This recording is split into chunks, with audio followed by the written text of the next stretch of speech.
कल बायोलॉजी के सबसे बड़ा चैप्टर हम लोग सेल के बारे में देखे थे। तो सबसे पहले आता है कि सेल किसको बोलते हैं। तो शरीर की जो सबसे छोटी इकाई का मतलब हो गया जो अपना हर एक काम करने में सक्षम। तो शरीर की जो सबसे छोटी इकाई होती है उसे हम कोशिका बोलते हैं। इसको हम टेक्निकल नाम साइटो है और इसका अध्ययन हमारा साइटोलॉजी कहलाता है। इसका टेक्निकल नाम साइटो है, इसका अध्ययन साइटोलॉजी कहलाता है। अब बात करते हैं कोशिका अंग की, यानी कोशिका अंग क्या है। तो क्या होता है कि कोशिका में बहुत सारा अंग होता है। सबसे पहले क्या होता है कि कोशिका अंग को सुरक्षा देने के लिए, यानी क्या होता है कि कोशिका अंग को सुरक्षा देने के लिए एक झिल्ली पाया जाता है। एक झिल्ली पाया जाता है जिसको हम कोशिका झिल्ली या प्लाज्मा झिल्ली कहते हैं या प्लाज्मा मेम्ब्रेन कहते हैं। ये क्या होता है कि ये पादप और जंतु दोनों में पाया जाता है और मेनली किस चीज़ का बना रहता है, ये प्रोटीन का बना रहता है। इसमें क्या होता है कि सभी अंग रहते हैं। जैसे अंग का मतलब ये हो गया कि इसमें हमारा माइक्रोकांडिया, गोल्जी बॉडी, वेंकल, इंडीप्लाज्मिक रेक्टिकुलम, इसमें बहुत सारे अंग पाए जाते हैं। तो ये क्या, अगर मान दें कि अगर हमारे ये कोशिका झिल्ली हटा दिया जाए तो क्या होगा कि माइक्रोकांडिया उधर चला जाएगा, गोल्जी बॉडी उधर चला जाएगा। ये दोनों क्या होगा कि आपस में लड़ भूत कर मतलब ख़त्म हो जाएंगे। तो ये क्या होता है कि एक झिल्ली क्या होता है कि एक तरह का हमको सुरक्षा दे देता है, सुरक्षा देता है। जैसे क्या होता है कि आप जब कभी भी मार्केट जाते होंगे तो आलू प्याज बैगन वैगन जो भी लेते होंगे तो वो क्या करता है कि ऊपर से वो उसको सुरक्षित करने के लिए क्या करता है कि आपको झिल्ली दे देता है। वैसे ही इसी को क्या करता है, सुरक्षित करने के लिए ये क्या करता है कि झिल्ली का लेयर दे देता है। लेकिन अगर क्या होता है कि अगर भारी सामान हो तो इसको डबल झिल्ली की आवश्यकता होती है। जैसे आप कोई मजबूत सामान ले लेते हैं तो क्या करता है, एक तो झिल्ली रखता है, उसके बाद एक और झिल्ली चढ़ा देता है। वैसे ही पेड़ पौधे में क्या होता है कि पेड़ पौधे में एक अलग से एक और सेल पाया जाता है। पेड़ पौधे में एक अलग से सेल पाया जाता है जिसको हम कोशिका भित्ति या सेल वाल बोलते हैं। ये केवल पेड़ पौधे में ही पाया जाता है और ये मेनली किस चीज़ का बना रहता है, तो ये सेल्यूलोज का बना रहता है। और ये करता क्या है, तो ये क्या करता है कि ये सबसे पहले तो वो सुरक्षा प्रदान करता है, उसके बाद इसको क्या करता है, मजबूती देता है। पेड़ पौधे देखेंगे कोशिका अंग के बारे में, उसमें सबसे पहले पाया जाता है हमारा माइक्रोकांडिया। हमारा झिल्ली है, इसी के अंदर पाया जाता है हमारा माइक्रोकांडिया। माइक्रोकांडिया में क्या होता है कि ये फेफड़ों से हीमोग्लोबिन की सहायता से ऑक्सीजन लेकर जाता है। जैसे फेफड़ा क्या है, आगे जब हम श्वास लेते हैं तो ये क्या करता है, एक टंकी का काम करता है। इसमें क्या होता है कि ऑक्सीजन स्टोर रहता है, तो हम हीमोग्लोबिन के सहायता से ऑक्सीजन लेकर जाते हैं। और ऑक्सीजन जो है जब ऑक्सीजन लेकर जाते हैं तो इसमें क्रेब्स साइकिल चलता है और क्रेब्स साइकिल जो चलता है तो ये 38 ATP बनता है और 38 ATP मिलकर एक ग्लूकोज बनता है और एक ग्लूकोज जो है फाइनली ऊर्जा में पच जाता है।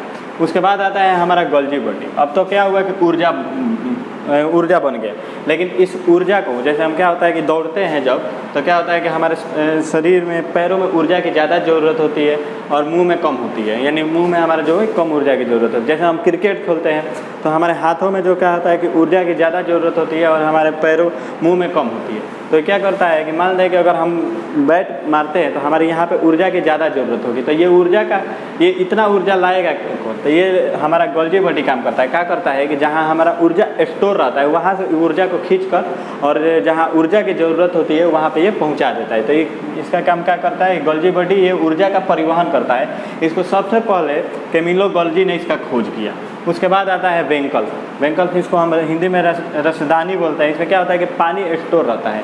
ये शरीर में बहुत सारे कोशिका हैं, शरीर में लगभग करोड़ों अरबों कोशिका हैं और उस कोशिका में हमारे एक पाया जाता है वेंकल, जिसमें क्या होता है कि पानी स्टोर रहता है। इसमें 65% पानी जो है स्टोर रहता है। अब आप बताइए कि अगर एक जगह पर पानी रख दिया जाए तो क्या हमारा शरीर अच्छा से काम करेगा? नहीं करेगा। उसके बाद आता है कि ताराकाय, इसको हम साइटोसोम बोलते हैं। साइटोसोम में क्या होता है कि इसमें सेल डिवीजन, आपको जो भी बताए थे कि अगर डिवीजन शब्द या कोशिका विभाजन शब्द है तो आपके मन में विभाजन शब्द सुनकर आता होगा कि बांटना है इसमें, लेकिन बायोलॉजी में कभी भी अगर विभाजन शब्द आता है तो इसका मतलब है निर्माण करना। तो सबसे ज़्यादा जो कोशिका क्या होता है कि ये साइटोसोम जो है क्या करता है कि कोशिका का निर्माण करता है और सबसे ज़्यादा कोशिका का जो निर्माण होता है वो लीवर में होता है और सबसे जो कम होता है वो ब्रेन में होता है। इसके खोज सबसे पहले बोबरी ने किया। तो सबसे ज़्यादा अगर कोई कोशिका का निर्माण होता है तो होता है लीवर में और सबसे कम जो होता है वो होता है ब्रेन में। इसीलिए अगर आप देखे होंगे कि अगर किसी की ज़्यादा सेल डिवीजन हो जाता है, अगर बहुत ज़्यादा तेज़ी से अगर सेल डिवीजन हो जाता है, अगर लीवर में अगर बहुत ज़्यादा सेल डिवीजन हो जाता है तो उसमें क्या होता है, कैंसर के खतरा बहुत ज़्यादा रहता है। वही ब्रेन में सेल डिवीजन बहुत कम होता है तो इसमें कैंसर के खतरा बहुत कम रहता है। तो हम बात करते हैं इंडोप्लाज्मिक रेक्टिकुलम के बारे में। जैसे क्या है कि ये हमारा सेल कोशिका झिल्ली है, इसके अंदर हमारा माइक्रोकांडिया,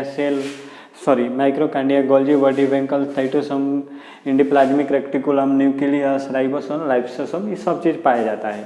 तो इसी में हमारा आता है इंडोप्लाज्मिक रेक्टिकुलम, इसे शॉर्टकट में हम ER बोलते हैं। ये क्या होता है कि ये आंतरिक कंकाल का काम करता है। यानी क्या होता है कि जैसे ये घर है, ये रूम है, रूम में चारों तरफ क्या है कि पिलर है, और अगर पिलर को हटा दिया जाए तो क्या होगा कि ये रूम यहीं पे पचक जाएगा, यानी इसमें जो भी चीज़ है वो सब चीज़ खत्म हो जाएगा।